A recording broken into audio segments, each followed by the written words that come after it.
So guys, what's going on? Errol Spence says he wants to be pound for pound #1 this year, and he feels that this year is going to be a vital year for him to stake his claim. Errol Spence is an exceptional fighter. He's a very good fighter, very athletic, very powerful, very big welterweight.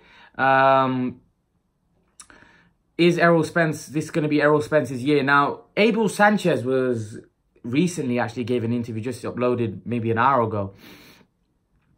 He said that he feels Errol Spence, he'll be the main guy to come through this year. He'll be the guy that would come through and probably stake his claim as probably the best fighter in the world. Now, Errol Sanchez has always been a massive fan of Errol Spence. Errol Spence is a very good fighter, very strong fighter.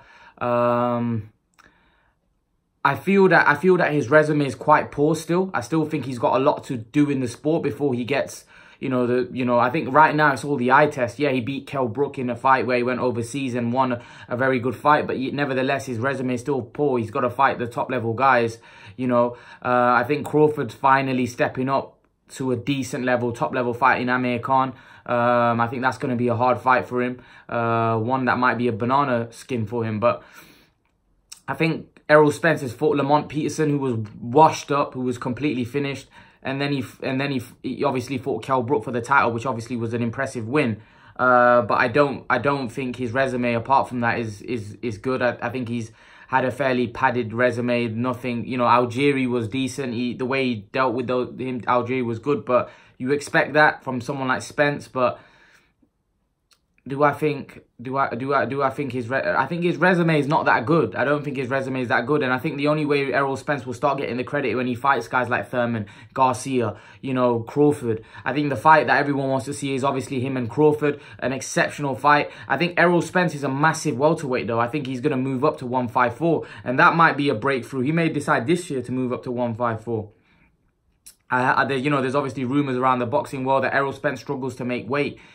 Which means he might move up to 154 to challenge, Hurd or someone like that, and I think he could be successful. I think he beats Hurd, if I'm honest with you. Even though Hurd's a massive super welterweight, I think he beats Jarrett Hurd. I think definitely for me, Errol Spence is going to be up there in the upcoming years. He's going to be up there as one of the best fighters in the world.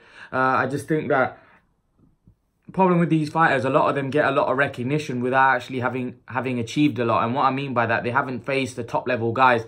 Like if you look at Mayweather, at the age that Errol Spence is, Mayweather already fought so many top fighters. Errol Spence is yet to do that. So until Errol Spence beats 2, 3, 4 top fighters, you can't give him that status of being the best in the world. He's got to prove it. You might say on the eye test he looks exceptional, but I think his fight against Mikey Garcia will tell us a bit more.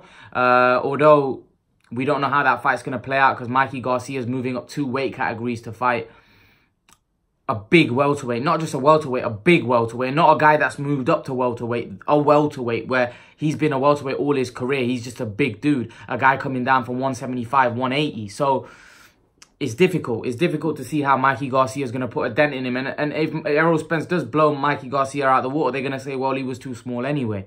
So Errol Spence ain't going to get the credit. The only credit that Errol Spence... the only time Errol Spence is going to get the credit is when he steps up and fights these top-level guys. When he fights Crawford, when he fights Thurman, when he fights Danny Garcia, or, guys of that level. Even guys like Amir Khan, guys like, Manny Pacquiao, guys like that, that's the only time where he's going to start getting a little bit of credit. But yeah, I think it's going to be very interesting. I think it's going to be very interesting to see how things develop. But do you think 2019 will be Errol Spence's year where he'll show that he's one of the best fighters in the world? I think it's going to have to be because these guys are not spring chickens. I think they're hitting 30. So, they've not got a lot of miles on the clock. So they've still got a long time to go. They're quite fresh. But still, they've got to start making their mark. And I think this year is going to be a very important year. Can he make his mark? Leave your thoughts, guys. And guys, remember to please like, share, subscribe to my channel. And see you guys in the next video.